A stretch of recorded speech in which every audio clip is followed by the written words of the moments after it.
The Craft of History, Sources and Historical Methods. I really enjoy the work by John H. Arnold, History. As short as it is, I think it's very informative, and I like the image that he uses about escaping Thucydides' tower and what that means in terms of the shift of methodologies and theories and practice of history throughout the centuries. I think it's important to remember that although Thucydides did indeed stress politics, and for Thucydides history was about politics, he wasn't wrong in doing so. I think that's a very natural thing to do, because what Thucydides was showing us or revealing to us is the interests and concerns of his day, which were political in terms of the war, the Peloponnesian War. It's like the medieval chroniclers that were mostly concerned about creating their story in terms of religion, or in the 20th century historians and others who focus on social issues and social identities. That it's important to remember the time these people live in, because context is very important. And so looking at Pericles and not the rowers is not wrong, it's just incomplete. And what would be more ideal is being able to look at it all. And social history was a step into this effort of looking at it all. And this is the escape from Thucydides' tower. But social history, instead of creating a total history, created new towers or different quarters to create a more complete, complex history. So we might have escaped from Thucydides' tower, but I guess the question might be posed, have we now been enmeshed into another tower, and is it easy to get in and out of these? Have we found the door yet? What's important to remember in terms of methodologies, that it is important to consider what questions are asked, what sources are used, and how those sources are used. Those are important distinctions between historians and their methodologies and theories, that how sources are used, the questions that are asked, can make the difference between how a source is used for political history or social history or cultural history or comparative history. Social history dethroned political history in the middle of the 20th century. And social history then is the history from the bottom up, whereas political history is history from the top down. And as Arnold in his History, a very short introduction, stresses, that social history is heavily influenced by Marxism, by the role of economic theory and what economics does to sort of shape, influence human society and history.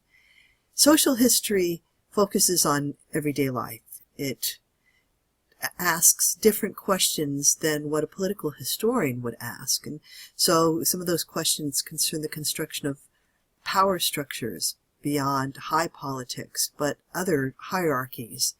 And a look at identities, all kinds of identities, and how they're created. Particularly sort of the great trio of social history focus is how class, the concept of race and gender figure into how the past came about, how the past was lived by people that are often invisible and forgotten, and also ethnicity, and how these different groups created and acted upon history. Also the role of private spaces, the internal spaces, whether they're the kitchen or the bedroom, the garden, are important in terms of not necessarily looking at the public spaces of politicians. Microhistories, also very important for social history, looking at communities, whether they're urban neighborhoods, peasant villages, working class communities, women's collectives, any kind of micro history then becomes part of a small focus to create more detail in a larger picture. The 20th century is noted for many things, some sort of tragic, some more celebratory. And one of the things that the 20th century is known for, which I think is sort of celebratory, is democracy being more deeply rooted around the world. And the democratization of history reflects the mass politics of the 20th century, of people power. And I'm a big fan of people power. So context, context, context, as my mother-in-law would say, location, location, location. She was a realtor. That context really matters not only in terms of what is happening in the past, but how historians or observers of the past view it. That who we are is almost as important as what happened in trying to figure out the meaning of history. So is total history possible? Is it desirable? Is a consensus possible? Is it desirable? I would say not likely. In fact, I would say it's not going to happen. In part because of incomplete sources. Libraries have burned down that could have provided so many more important details and stories for a clear picture of the past. So we just have huge gaps in the past. And just the complexity of the past really resists a whole history. You could argue that what we have, and I think it's a great strength really of history, is many trees, but no real forest, because there's so much variety. And it's always changing. There will be fires, there will be new growth. Old growth will fall down and collapse. There's many particulars, but there's not a total history. I think it's well worth trying to synthesize and link histories together from the bottom up to the top down and try to get the most complete picture possible, but it will always be incomplete. And perhaps it's important also to start with the roots and that context that we historians are so focused on.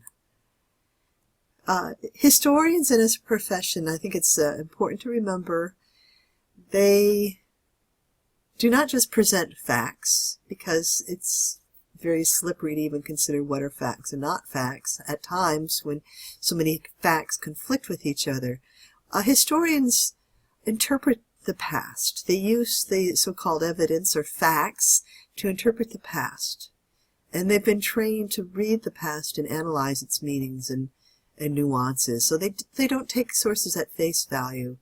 And because they don't take sources at face value, and they do their own interpretation, their own reading of the past, it adds another layer of the complexity of understanding the past. Just like Thucydides looking at the past through a political lens, or what the chroniclers of the medieval world were adding to their narrative.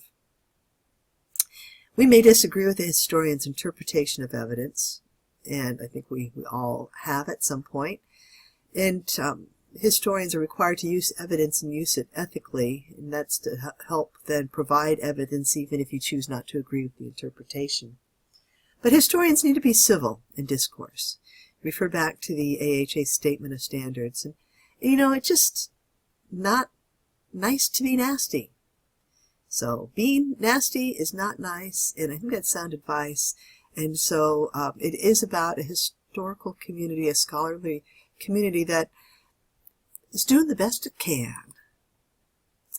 And that brings us back to the notable Mark Bloch in The Craft of History. And I think one beautiful quote that he has in The Historian's Craft, page 58, is, "The past is, by definition, a datum which nothing in the future will change.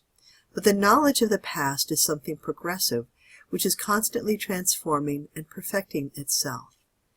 With this quote in mind, dig deeper into the sources available, and pose questions and consider the historical methods used to interpret the sources. You are the historian, and so keep digging. Don't just accept anything at first glance or at first read, but challenge sources, question them. What can they tell you? because ultimately we are the change. As John H. Arnold put it in his History, a very short introduction, history makes us aware of the possibility of doing things differently. And he says on the same page, history provides us with the tools of dissent. So this is where I have my full disclosure moment. And I received my PhD in history in 1993 from the University of Illinois with Diane P. Conker as my advisor, wonderful advisor.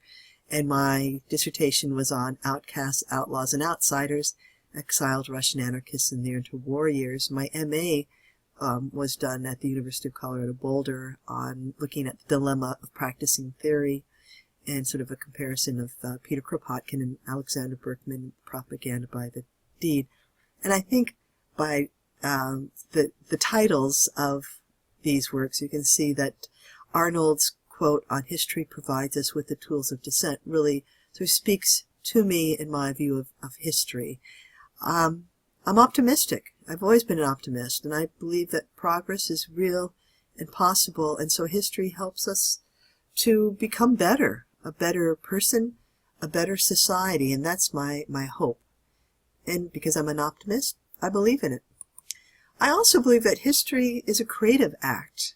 I think it's art, and I also think it's discovery, and I think it's important to always remember that what you're creating with history, even though it is based on evidence, it is also a creative act. It's an act of trying to tell a good story, a solid narrative, something that can capture the attention of your viewers or your listeners. And it's also, history is a moment of discovery.